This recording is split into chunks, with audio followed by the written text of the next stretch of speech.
The announcement of F1 22 last week was a huge moment in the racing game calendar, and with it came the confirmation of something that at first sounded totally outlandish: F1 Life.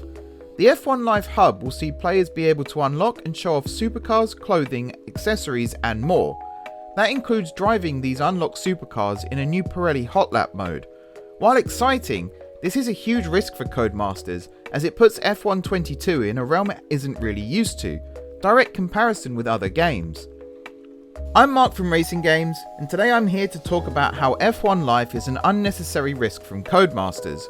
Now, to be clear, we're not saying it shouldn't happen, just that by creating F1 Life, Codemasters are opening themselves up to comparisons to other racing games that, in truth, shouldn't hold a torch to the F1 franchise.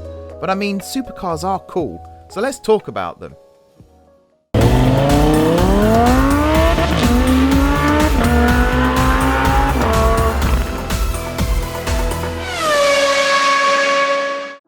The Formula 1 series from Codemasters has consistently been among the best rated sports games around. The main reason for this is its strong single player modes that let players build from the back of the grid to the top, something that my current spinning into every barrier on track can attest to.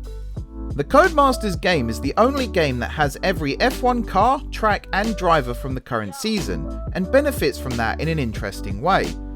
Sure, you can get F1 mods in Assetto Corsa, and R-Factor 2 has its own Formula Pro car, but what those games add in terms of realism, they lose in accessibility and career mode options. The F1 series' balance of accessibility with a pinch of realism is what makes it so special. iRacing's version of the Mercedes W12 released last year showed just how hard a true F1 sim would actually be. As a result, the F1 game kind of exists outside of comparison. While Gran Turismo and Forza go toe-to-toe, and iRacing and R-Factor 2 fight it out for sim supremacy, F1 stands alone. Thanks to F1 Life though, it won't for much longer. Supercars are the bread and butter for almost every racing game. From Lamborghini Huracans and Audi R8s, to Ferrari 488s and McLaren 720Ss, nearly every racer you can think of has at least a handful of supercars.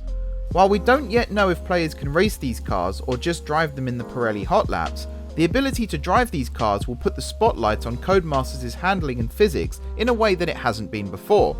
Players will be able to compare F1 22 to Gran Turismo 7, Forza Motorsport 7, or even Assetto Corsa.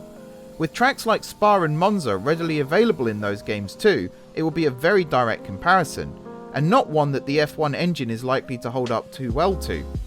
We have long praised the F1 games for their accessible but challenging F1 cars.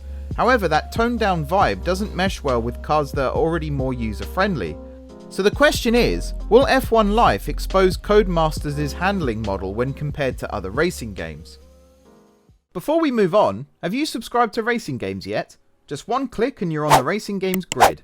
Oh, and hit that notification bell too so you never miss an upload. Alright, on with the video. Codemasters has built its current reputation off of two genres of racing, these being Rally and Formula 1. One thing notably missing from that is supercars. The recent installments of Grid are the only Codes games where you would find an Audi R8 or a Porsche 911. While those games are enjoyable, they do not stand up well in comparison with Gran Turismo 7 or Assetto Corsa when it comes to feel and feedback from the car. Gran Turismo 7 has been tweaking its physics since release, trying to get the perfect blend for its cars.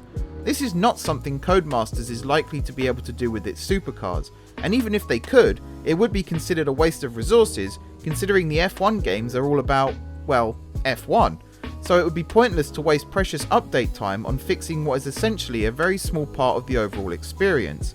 With brand new F1 cars for 2022, there is already a huge challenge to get 10 fresh cars with their own handling nuances into the game.